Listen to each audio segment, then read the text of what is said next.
Okay, are you ready then? On a three, clap. 1, 2, 3. 1, 2, 3, 4, 5, 6.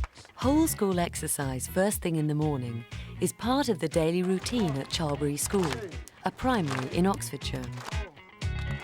And for children in reception and Year 1, this isn't their only experience of outdoor learning.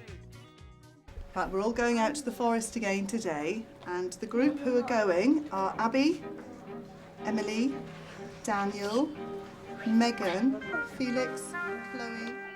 Inspired by early years education in Scandinavia, an organisation called Forest School was set up in Britain 15 years ago to promote outdoor learning for young children. I think the thing I'm most impressed with this group is the confidence that they've gained already. When they arrive at the woods, they're all ready to go. They don't need anyone to lead them in there. They just go. All over Britain, growing numbers of teachers like Jill are training up as Forest School leaders. In that role, they take their pupils to a local woodland or other outdoor spot on a regular basis, generally once a week throughout the year.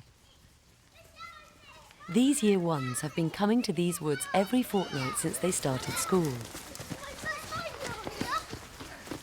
So what does the blue line mean? Stay inside. Don't go out of it unless a grown-up tells you to. Right, so we stay inside. The blue line. Well done, that's right. Forest School doesn't have a building. Forest School is more of an ethos and a way of working in an outdoor situation which allows children to work independently, to gain all their self-confidence. This one's spotty and greenish and yellowish. Oh, I found a stalk of a leaf. Don't put it in. Forest School's not outdoor education, it's not environmental education, and it's not play. It's the unique combination of all three which makes it so very special. We learn about the forest and stuff. And once Robert, he saw a poisonous snake. Yeah, in here. Yeah. It was out of this line. Yeah, out of the blue line. Yeah, it was the other side. We can do anything we like inside the blue line. The New Economics Foundation and the Forestry Commission put out a piece of research 2 years ago. They found that children who were very unconfident to start with, 6 months into Forest School, were changed people. There were some children 3 weeks after going into Forest School were totally different. Parents would say, I can't get him to school, but Mondays he's up waiting because it's Forest School Day. There he is. That's not a spider, it's just a crooked spider. To me, I like the way we're able to give the kids the freedom to respond to the environment and the situations in their own way, the way that suits their learning style best, their individual personalities. They can set their own challenges, make their own decisions, take their own risks. When I was young and living on a farm, you just went outside and messed about and explored and built dens. But Forest School is kind of giving children that safe space to explore and just have adventures. And it's great for the boys who at school are in trouble for making a mess. And in the forest, we're actually saying, come on, make a mess, it's really important and it's valuable and you learn lots of stuff. I got stuck and both of my wellies came off. Yeah.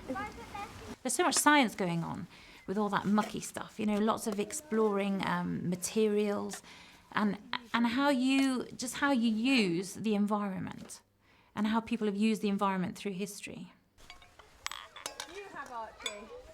I'm making this mud soup because on the way in we found this hole and we think there's an animal there, and I'm going to leave it out there and see if the animal eats it. Well, there are so many things that you can link from the curriculum to the woodland and use. You can bring ideas from the classroom out and get children practically actually exploring and finding out for themselves.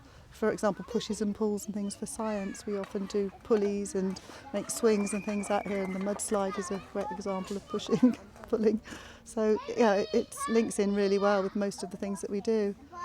This is great! In my bottom were some children that made a seesaw by themselves of one log that was on the ground, and they put it between a V in a tree which was standing up. Children, when they're very young, it seems to me, learn best by internalising experiences and making their own evaluation and interpretation of what they've seen. So they were involved in a lot of forces in motion, curriculum type stuff, which it would have been very difficult to explain to them.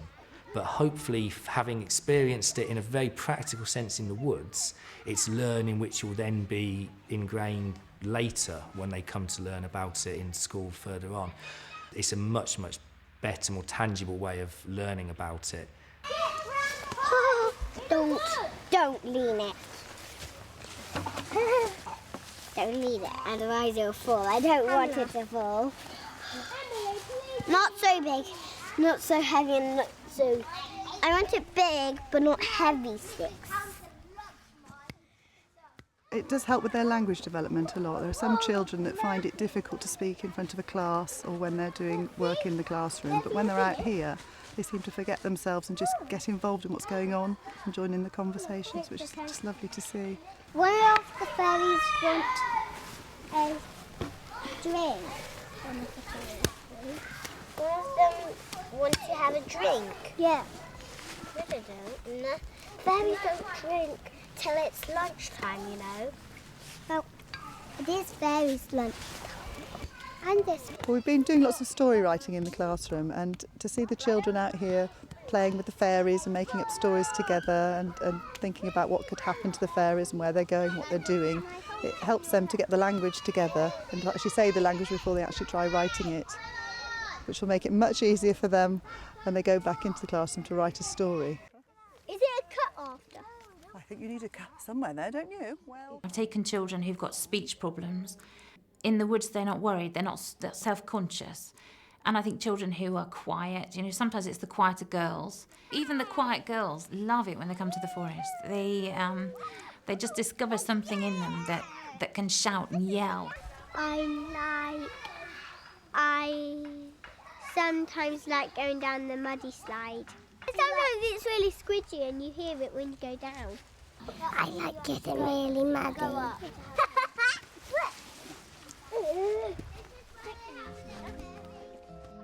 We've had children with really sad things happening in their lives, you know, divorce and bereavement and those kind of things. And the wood just gives them a safe space to talk about those feelings and kind of come to terms with it.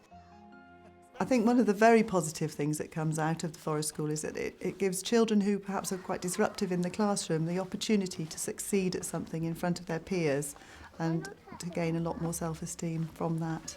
Look how high Emin's got. Emin's got higher now. He's going to be stuck forever. Yeah, nearly. He's nearly got as high as this tree. I don't think he's going to get down.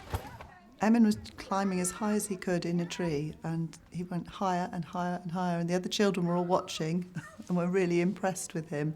And when he came back to school, they were actually telling the rest of the class what he'd been doing, and he felt so proud of that.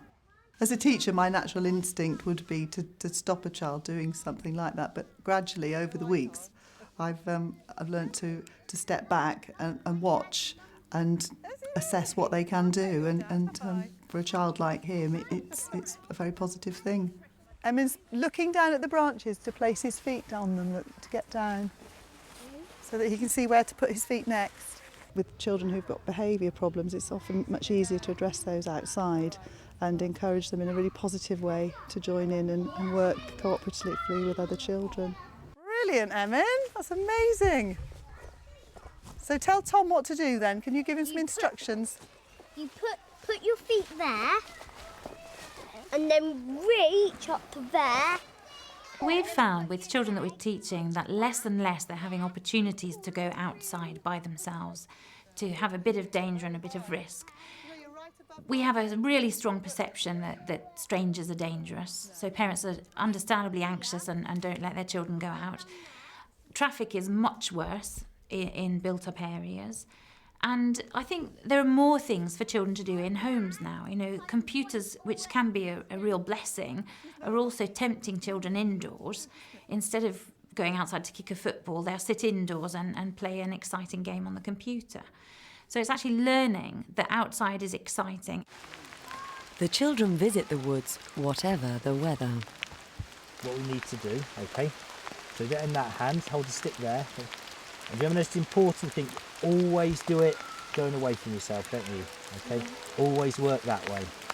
Forest School helps build confidence by giving young children the opportunity to master skills they're generally not trusted with. Twist it round, can't you? Finish off that bit. There you go. Some children will be able to concentrate with a pet knife in the woods, working really, really hard, whittling, showing a level of concentration that they may not back in school. We use bow saws sometimes as well, and we'll also occasionally light fires with the children and cook food over the fire. There was a bit over there where we had a fire once. We cooked marshmallows and popcorn. Getting out to the woods regularly throughout the year is a fundamental aspect of Forest School. They get to get out, get muddy, dirty, climb trees. Even when it's pouring with rain, like everybody used to as kids, like we all used to. But they're allowed to go out and not be mollycoddled. You'll usually find people work outside in the rain and all weathers. Don't get half so many colds, bugs. It's just more fun. I think lots of children, perhaps at the beginning, were told not to get too muddy maybe, and so we're a bit fearful about it, but everybody seems to have got over that now. Yeah. But this is the uniqueness of Forest School, being out in this phenomenally wet weather, but also the teacher themselves allowing the children to enjoy this, to experience it. Most teachers back in school would say, oh, this is far too wet, far too muddy, we're not even going to attempt to go out. A lot of schools have that kind of, it's wet play, so you stay inside. And we found that children experiencing the rain at Forest School has given practitioners courage to say, it's okay to go out in the rain at playtime, just put a waterproof coat on. So I think Forest School is having a really great effect in the schools that are using it. We're learning that we can go out and use the environment, whatever the weather. Finn's been doing it for over a year now, and it's just fantastic as a boy to get out, to be learning in a fun environment where it's all hands-on, very tactile. You've been making potions and soup today, haven't you? I am pleased she goes to the woods because she likes to play and she likes discovering things. It is very different because they explore things on that small river and the mud and do all those things. What else do you do, by the way? Digging worms, or some of them. You hate worms, Mummy. I think some children that are perhaps a little bit shy indoors, they really communicate well out there. It's a sort of physical freedom and they just, really enjoy mucking about, getting filthy. I think a lot more early years teachers should be out there doing what we're doing. I think the best way to inspire other teachers is to get them to come along to sessions and see what actually happens out in the woodland.